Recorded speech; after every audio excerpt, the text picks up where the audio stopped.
In this video, we're going to take a look at the couple of things that we want to have you pin to your favorites right here. If you go to the Explorers Team course in Schoology and scroll down to the bottom, there is a document called Pin to Favorites.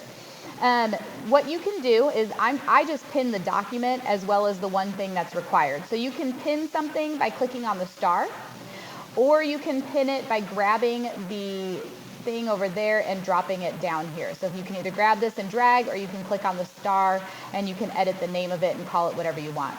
So once you have that document, you will also want to have the Park Hill portal bookmarked on your page as well. So you can again click the star, or you can drag it and drop it right here.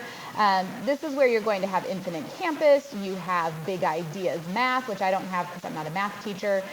You'll see your social studies textbook. You will have access to all of the things that you're going to need on a daily basis. Schoology, so make sure that you have the portal there.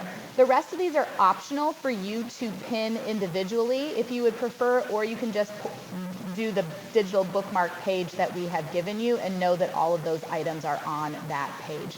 Once you figure out which items you use the most often, then I would go ahead and pin them so you have quicker access. But as long as this bookmark page is there and the Park Hill portal is there, you should be fine.